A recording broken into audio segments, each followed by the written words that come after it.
Ever catch yourself wondering how Bitcoin really works?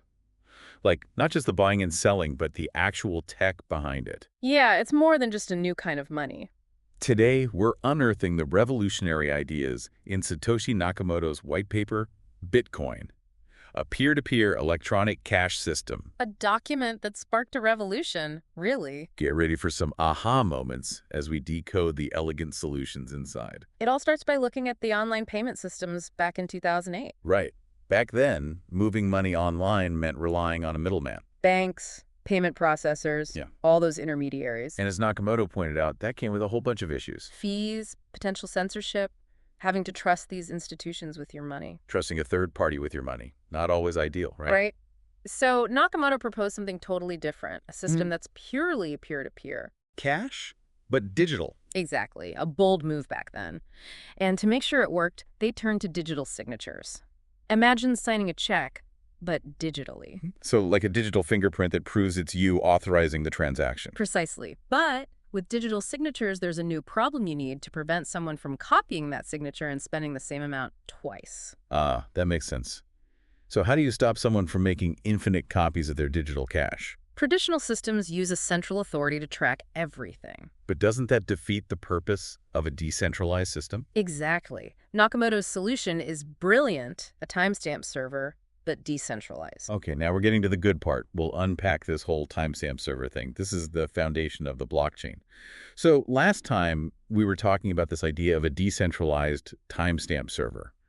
What is that exactly? It's how you create a record of when something happened that everyone can agree on, but instead of one central authority, it's spread out across the whole network. Kind of like a digital ledger that everyone has a copy of. Yeah, exactly.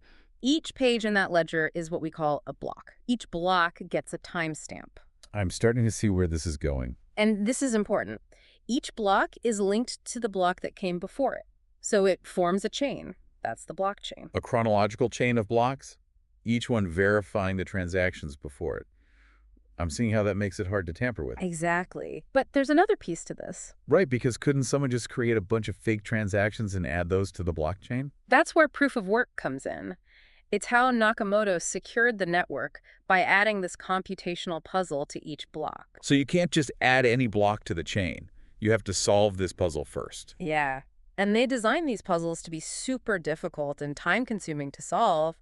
You need a lot of computer power. It makes it too expensive for someone to mess with it. Exactly.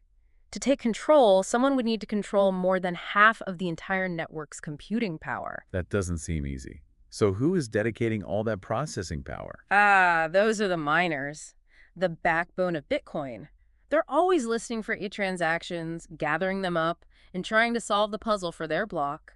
Because the first one to solve it gets to add their block to the chain. And they get a reward. Which is Yeah, newly created Bitcoin. you got it. That's how new Bitcoin is made. It's a powerful incentive for the miners to do their jobs. But it's not all about individual gain. It sounds like this system encourages everyone to play fair. Because it's decentralized, no single person or group is in control.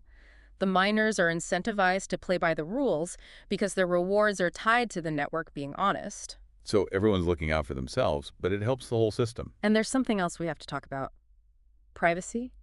Oh, right, because if all these transactions are public, where's the privacy in that? That's a misunderstanding a lot of people have. The transactions on the Bitcoin blockchain are public, but the people making them aren't. You have a pseudonymous address. So it's like a screen name. Exactly. Eh. Imagine you can see all the transactions at a bank, but you don't know who the accounts belong to. You can see money is moving, but not who's moving it. Okay, that makes sense. Yeah.